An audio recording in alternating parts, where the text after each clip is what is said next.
Oi pessoal, tudo bem? Hoje nós vamos falar um pouquinho da França do século XVIII, para conseguir entender os desdobramentos que levaram à Revolução Francesa de 1789. Primeiro a gente tem que lembrar que a França e outras nações europeias viviam num sistema chamado Antigo Regime. O que é esse Antigo Regime? O Antigo Regime ficou marcado basicamente por duas características. Primeiro, o absolutismo. E segundo, uma sociedade estamental. Então vamos voltar e pensar um pouquinho nessas duas características. O absolutismo é um sistema político em que todo o poder está concentrado nas mãos do rei. O rei tem poder ilimitado e absoluto, daí absolutismo. Esse absolutismo é sustentado principalmente por teorias religiosas, dentre as quais se destaca a teoria do direito divino, que defende que todo o poder real vem de Deus e, portanto, o rei, como escolhido de Deus, tem toda a autonomia e tem toda a liberdade para decidir aquilo que ele quer. A sociedade estamental, ela é dividida ou ela é regida por estamentos, onde cada estamento é definido pelo seu nascimento ou pela sua ocupação ou condição social. No caso, nós temos três estamentos ou três camadas: o clero, a nobreza e o terceiro estado.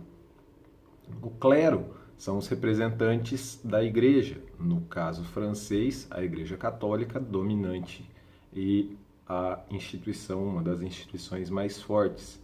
Então, todos os membros do clero, padres, freiras, bispos, papa, cardeais, etc., formam o clero, que representavam nessa França do século XVIII cerca de 0,5% da população.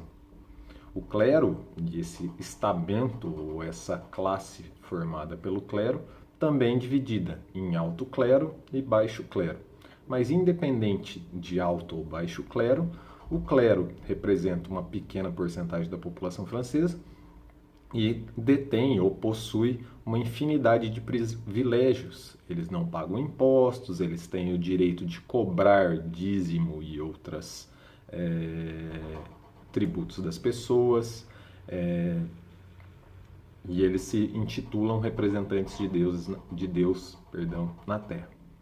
O segundo estado é a nobreza, formada por famílias nobres que também possuem uma série de privilégios. Essa nobreza é formada por 1,5% da população francesa num período.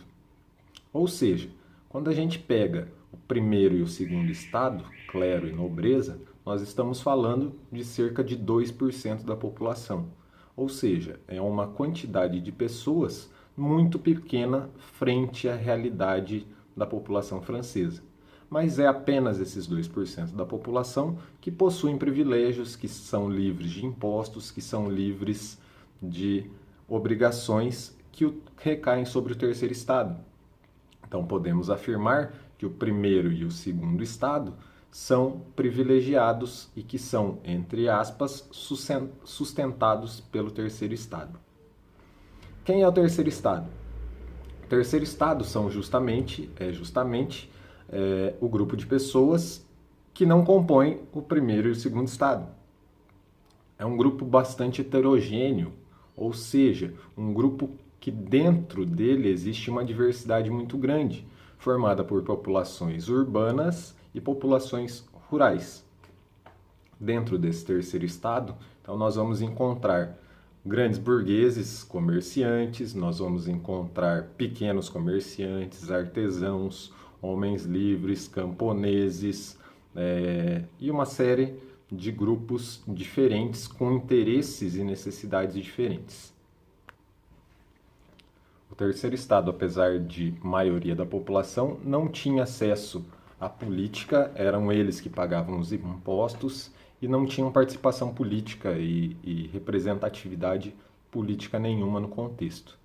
Lembrando que essa divisão social em estamentos ou estados é uma herança ainda do período medieval ou da chamada Idade Média, que também era sustentada por teorias divinas. Então, teoricamente, se você nasceu no primeiro, segundo ou terceiro estado, é graças a uma escolha divina. Deus te escolheu para pôr ali naquele momento, ou naquela situação.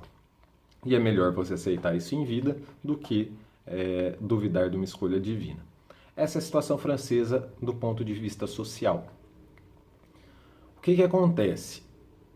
O fardo, ou os impostos, ou a carga do terceiro estado vai pesar justamente sobre essa população que fica extremamente descontente. O controle e o absolutismo impedem ou dificultam um crescimento econômico da burguesia que compõe o terceiro estado. Os altos impostos e os altos tributos dificultam o acesso da população, aos artesãos, à população urbana e aos camponeses, à comida, à sobrevivência.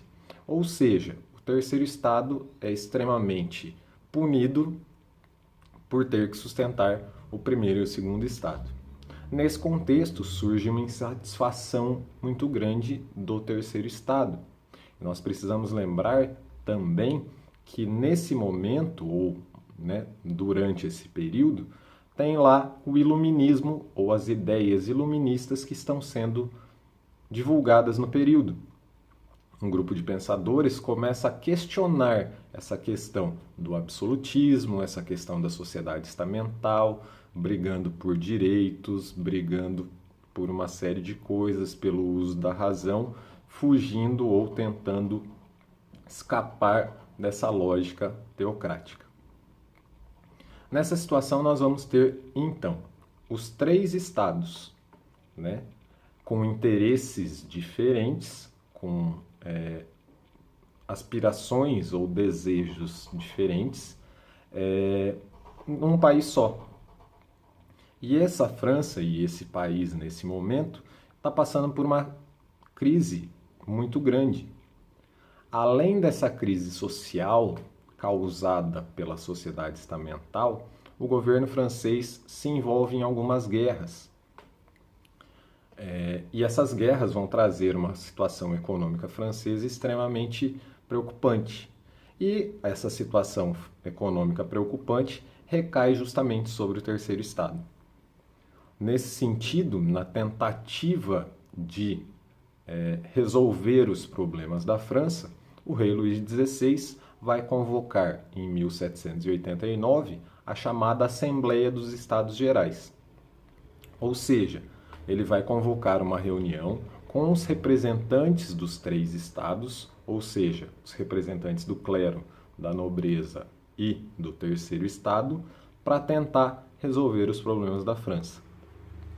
Nessa reunião vai ficar marcada pela saída do terceiro estado, porque a proposta do rei Luís era justamente que os votos e que as decisões fossem tomadas por estado. Então, teria um voto para o primeiro estado, um voto para o segundo estado e um voto para o terceiro estado, independente do número de participantes de cada estado. Pensando no primeiro e segundo estado como os privilegiados, toda vez que fossem cobrados ou propostos pelo terceiro estado uma redução de privilégios para os dois primeiros, eles iam votar contrário e o voto dos dois sempre derrubaria o voto do terceiro estado.